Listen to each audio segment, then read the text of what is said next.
Hi there, thanks for joining us on our regular look at the Malaysian game. As far as I know, it's the only podcast available both in audio and video format. Here with me this week to look back on the last 7 days of action, we have Vijhay Vick from FourFourTwo. Hi Ross. Hi. Hello there. And joining us for the very first time, Khal from Padang Bola Sepak. Hi guys, thank you for having me. Nice of you to join us, Khal. Hey guys, excuse me, you can follow us on Facebook. We're on Malaysian Football Weekly on Facebook, as well as All Sports Asia. You can also check out the website, which is allsports.net. We post all the MSL highlights there on a weekly basis. And we are also found on Twitter at All Sports Asia. So as usual, we start our look back. We're going through the whole week's action, and we should really begin with the FA Cup, because the semi-final second legs were played over the week, in fact a week on Saturday, and Perak lost at home to PKNS, which was a bit of a shock. PKNS advanced through to the final.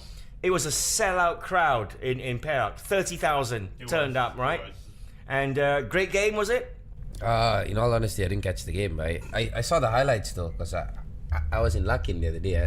Looking at the highlights, I'm not really surprised that PKN has won. They've got a good side. They've got players who can change games. Their imports basically make a hell lot of difference. But I mean, Shamsul Saad had a difficult time finding 11 players who were fit to actually play this game. So they're like the problem for Perak. I know quite a few Perak fans were absolutely gutted, because it was their first chance to get to a major final since 2007 or something like that. So it's a major loss, and they'll be there and thereabouts. Are they good enough to win a trophy, Perak, do we think? Nope. Simple. Well, they've got young players though. In a few years maybe. But no, people like Nur Ridwan. Ridwan, Nasir. You've got Beto as well. Fantastic players. A lot of young talent, but they need time, and I think they need better imports as well. They need a better environment to have a conducive environment to go forward. And for PKNS under Elavarasan even, he's a wily old fox. He knows the league and he knows these cup competitions. And is he on his way to win a trophy, we wonder? Well, PKNS will face JDT in the final. JDT were resounding 3-1 winners over Kedah. Of course, they went into the game 2-1 down, but as you would expect from JDT at home, they come out of the traps flying, don't they? Yeah, they were just totally fired in that match, and it didn't help that Kedah did not have Liridon and Amirul with them in middle, and that literally killed Kedah's play, because you did not see much of that ball passing in the center of the park. Then spread it out to the wings. It was more of just to the wings and straight up instead of I can't recall who exactly played in the center, but Amar and Halim Napi.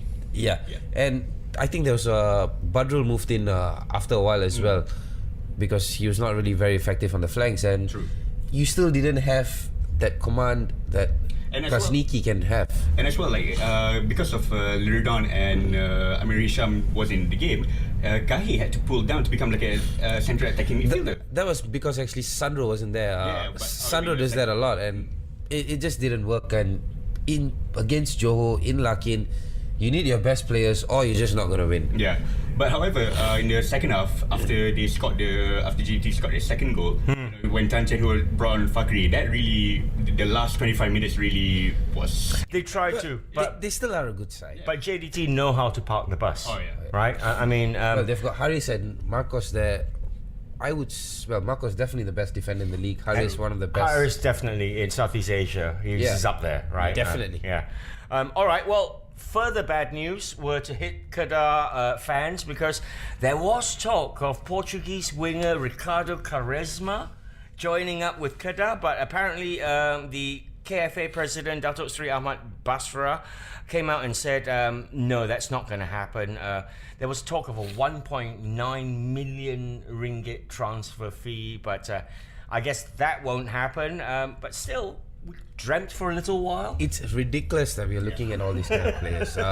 Look at players who have big names who have come here. Aima was a flop. Yes. He took a lot of money away. Jermaine Pennant is turning out to be a flop in Tampines as well. Well, if not a flop, he's not spectacular. Yeah. Well, Tony Cottee came here in the 90s and he was good. But you're looking at these players who have passed it. Yeah. Tony Cottee from here, he went back and played in one of the top leagues in He England. still again. carried on, yeah. But if Quaresma comes here, do you think he's even going to smell the second division in Portugal? I don't think that's going to happen. Good point. All right, then. That's our look at the FA Cup. I tell you what, quick drink of water, towel ourselves up, and when we come back, we'll review round 10 of the MSL. Thanks for sticking with us. We've got Vijhay Vick from FourFourTwo and Khal from Padang Bola Sepak with us this week, and we're looking back at round 10 of the MSL, which was played on Wednesday night. Now, we've got runaway leaders for now. I say for now because JDT don't play Penang until Friday this week. Felder, 2-0 winners over Kelantan. 3 points clear, guys. They're looking the real deal this season. They really compartmentalized the loss against the Perak the other day. So moving forward with this 2-0 win against Kelantan really looks good for the league. Yeah. Are they our Leicester City, Vic? No, definitely not. I think it would be an insult to Felder to compare them to Leicester City Because they've spent money, haven't they? They've spent. Well, they're one of the highest spending teams in the league. I think only maybe JDT has spent more. They've got. I don't know how deep their bowl is, but looking at funds coming from the federal government, so. I know Francis Forky-Doe doesn't come cheap for starters, and he banged in his 6th in 5 games for them.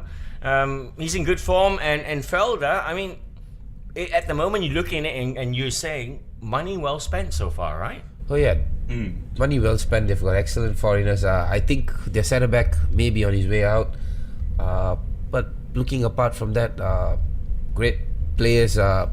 I'm only concerned if they have an injury problem.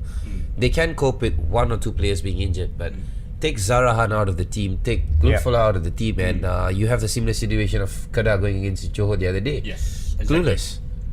Okay, well, still a good win for the Fighters as they move 3 points clear at the top of the MSL. Let's talk about the game you were at, Vic, on Wednesday night. Selangor defeated T-Team 2-1. It was a return to the Shah Alam Stadium. First of all, I saw your pictures that you tweeted. They haven't refurbished it much then. Well, So what's the use for the 5 months? apparently it was only the pitch, but the assistant team manager Hisham Gaud replied my tweet on Twitter and said that I don't know what MBSA did for 5 months. The pitch is bad too.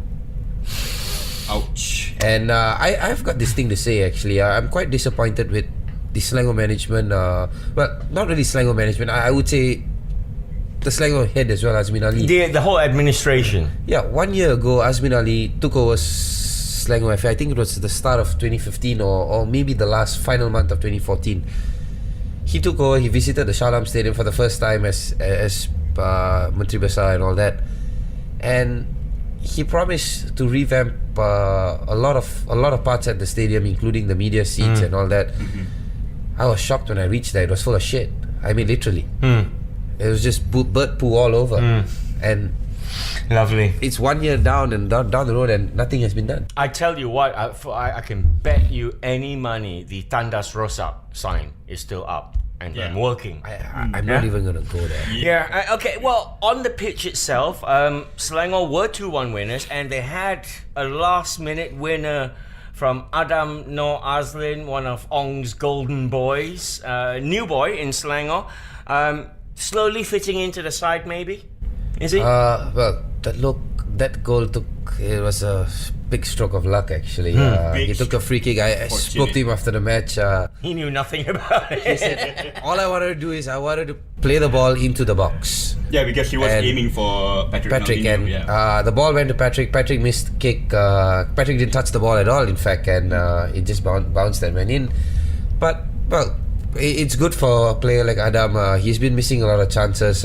This may just take off that burden on him, and because he has missed sitters. Yeah. And he's quite a talent. He's been with Harimau Muda since he was 17. My personal thoughts on Adam Azlan is the fact that I don't think anybody has found his true position yet. Yeah, He's been played everywhere bar goal. Do you know what I mean? So we still haven't found out where he. But he's obviously a very talented footballer. If you're looking at Selangor, he's been coming on more as either as up front. Well, I've only seen him in 3 positions for Selangor. On the right, 2 actually. On the right or just behind the main striker. He's been not too bad. He's got the physique for that as well. Ong likes to use him as a central midfielder and even a holding midfielder. He can play as a centre back. Well, I just hope it doesn't come to a point where he's a jack of all trades. And well, this is it. I mean, if you look further up the ladder, people like John O'Shea made a career out of being a man who played all positions but never really held down a place at all. Well, it depends on. Well, if you ask John O'Shea, did he have any regrets? Yeah, I doubt it. Absolutely, he won medals, didn't he? Still, a good win for Zainal Abidin, and Vijhay Vick caught up with Zainal after the game. Coach, how's the return to Shalam? Is it? I mean the atmosphere bring life a bit life to the players because this is their home. I told them, everybody was shouting yesterday, we'll come back home, and they start with a very good note. For you personally, your former stomping ground? I'm happy to get that 3 points. The level of confidence is very, very important because they can play much better. This confidence will make them play much better. I can say that team gives us a tough time and they are so good. Coach, Hafiz Kamal's injury, what happened to him? It looked a bit serious walking off. That was accidentally knocked, both of them.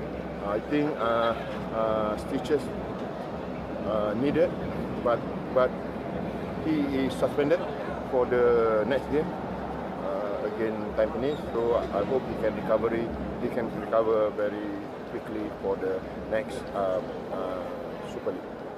So it's a joyous return to the home stadium then, although not fully refurbished, we understand. But hey, 3 points, and Zainal's a happy man. Yeah, Zainal's he was definitely happy. He returned to his stomping ground as well, if you remember. Yep. If you recall, and I asked him about it. He's like, well, it's a great feeling. The atmosphere is different, and well, it was not a full house. Neither was the stadium even half filled. Yeah. But they had more numbers than Selayang. It didn't look that way, but they had more numbers than Selayang. It's a bigger stadium. The environment was different. Selayang, when the fans cheer, the voice just escapes out. Shalam, it contains, and it was great. Good for Selangor. I hope they keep winning, and because Malaysian crowd, sad to say, they're not going to turn up unless you're winning. Yep. They're spoiled. They're spoiled. That's what you want to say. They're spoiled football fans. All right, I good. think all of us are spoiled. Good win for Selangor. Then over T team. On we go to Pahang under the tutorship of Razib Ismail these days. And since he's joined Pahang, they haven't been defeated. This time it was a 1-1 draw against Kedah. Yeah, this is the game that I saw last night, and it was a really good game of football from both sides. They displayed a very youthful team, good philosophy going forward, and Razib Ismail essentially made the team play as a team rather than before. They're getting better in transitions. When they lose the ball, they're defending well, and they really restricted Kedah to play their typical attacking, their typical centre football to the wings and to the forwards. Yeah. I'm sure if Razib Ismail could have chosen opponents, he wouldn't have chosen Kedah, because Kedah coming to the match, smarting from the FA Cup defeat, they had a point to prove, and in the end, 1-1 is probably the fair result, right? I think if he had a right to choose, he probably wouldn't have chosen Pahang as his Definitely. That's a great point you make. But he's making me eat my words though. I expected him to take Pahang down. It's good. It's good to see Harimau Muda coach working with youngsters again. I've spoken to officials there. That's why he was hired, because of his Harimau Muda credentials. But he didn't do too well with Harimau Muda as well. It was a very slow start, poor finishes the first few years. But the last season, if I'm not mistaken, they finished 7th or 8th, and it was some sort of improvement.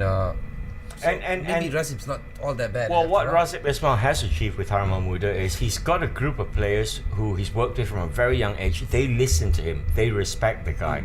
And with Razib going into Pahang, it was a nice guy tactic, an arm around the shoulder, a Harry Redknapp style of management, if you Perhaps. like, with the players, right? And Well, it's worked. exactly, you got to say the players are responding. The latest being a 1-1 draw. It is giving them a sense of confidence to take on forward. Yeah, I mean they were bottom not long ago, so now they're 10th, 2 places off the bottom. It is progression. Let's talk about PDRM next. They had a 2-2 draw with Perak, enough to push them up to 5th in the table.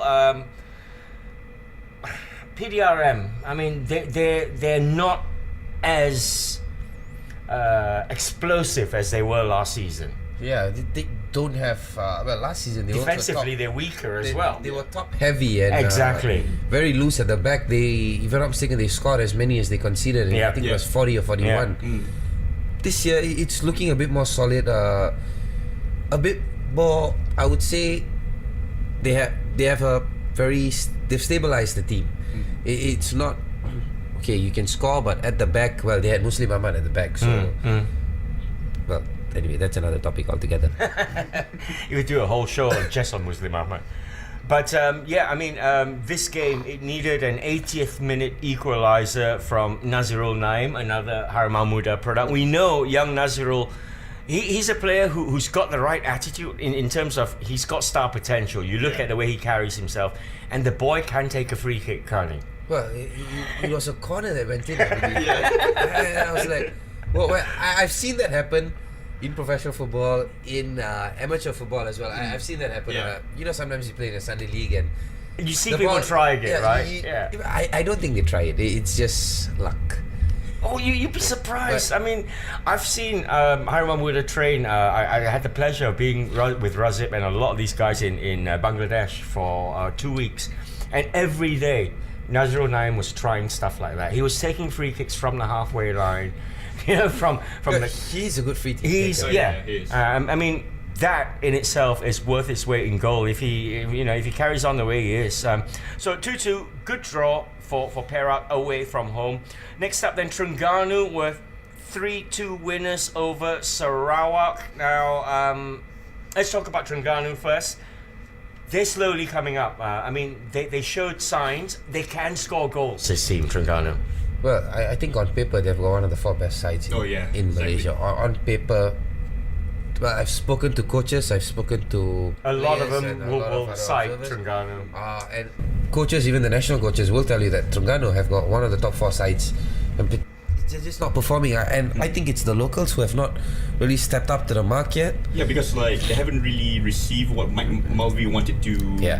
And it doesn't help that they've got a striker who just can't seem to score. And I was hearing that all the time. Well, someone tagged me on Twitter the other day and said that he even struggles to score in training. Oh. So that's bad.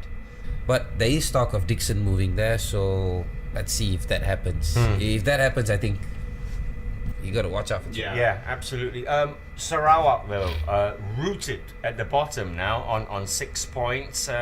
1 win out of 10 games, 6 defeats. Well, I think Raja Gopal's feeling the heat. Yeah, it's safe to say. But it's a big job, right? I mean, It's Sarawak. Not many players want to go there to begin with. I can't name 10 players in the national team who would want to go and play at Sarawak because of where it's located. I'm not saying Kuching is a nice place and all that, but these players, their lifestyle, a lot of them prefer the city life, and that's something which this part of Malaysia can offer. I spoke to Rajagopal as well, and he shared similar thoughts. This was at pre-season. He was like, look, I've got the best players from those who wanted to come here, and his imports are not too bad as well. Yeah. Gilmar. You've got Gilmar, you've got Junino's great, even Makachi, but some of them sometimes they're just not getting service and they're losing focus. They're not. I would say Rajagopal's a great coach. He needs a lot of time to get what he wants, but the MSL is all about results. well, and this he's is not getting it. The results right now. Yeah, absolutely. In this modern day, time is not afforded to you, and at the moment, they're 3 points adrift of 10th place Pahang, so they can't lose too much more pace with the other teams. Final break then. When we come back, we're going to take a look at the AFC Cup and talk about Selangor's chances of progressing. Thanks for sticking with us.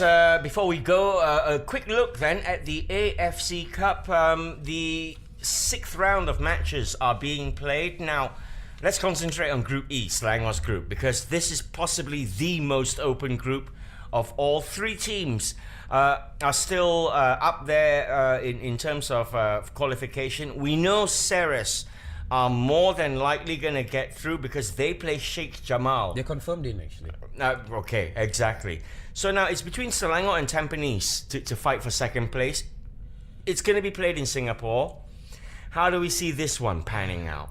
Selangor absorbing a lot of pressure away doesn't look good, for my opinion. I mean, okay, they're going to have Jermaine Pennant supposedly firing. National Stadium. National Stadium again, so? Okay. Well, playing the National Stadium in Singapore may actually be a blessing because it's on grass. Singaporeans don't turn up. They're going to be playing. No, I'm not. I mean, Singaporean fans don't turn up. Well, Japan played Singapore and only half the stadium turned up. So I would be surprised if Tampines get more than 8,000 fans in that stadium. I'm quite stunned that they actually want to play away from Jalan Besar because it only gives Selangor an advantage, and Tampines are not doing very well as well. They're having financial problems. They've sought some financial help from the FA of Singapore, and well, guess what? They can't afford to pay Penang anymore. Well, Jermaine Pennant's got to pay for his tattoos somehow. For Selangor, if they don't make it, is Zainal under even more pressure? I mean, will we be talking about the likelihood of the sack for this great Selangor hero? Not yet. Do you think so? Not yet. I mean, like, I think the fans aren't turning up, in my opinion, for the FC Cup games. You know, it's not a major priority. It's always been the case, well. Yeah. What's the priority? The priority is the Malaysian Super League. And the FC Cup is not really that much of a priority. Yeah, it's great, you're going on away games, playing in midweek, whatever, this and that, and you get a bigger squad. But at the end, they're not showing up.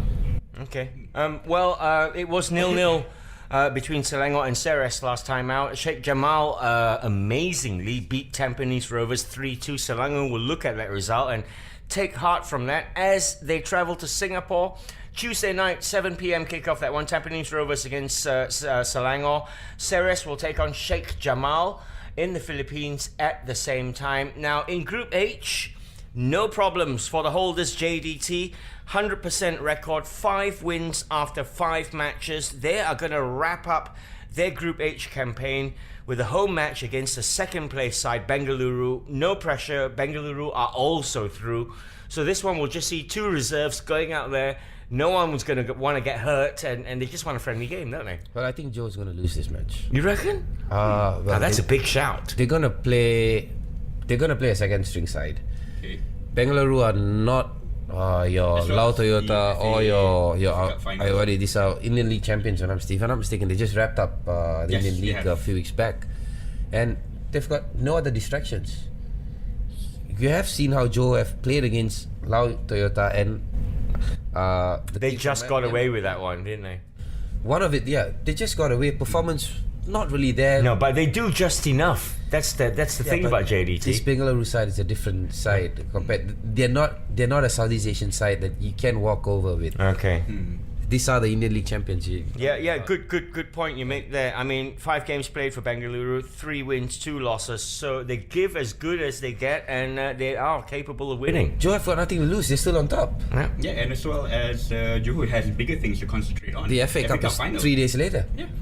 Great point. So that is nicely set up. The Group H matches will wrap up on Wednesday. Lao Toyota will host Ayawadi. That's a dead rubber, that game.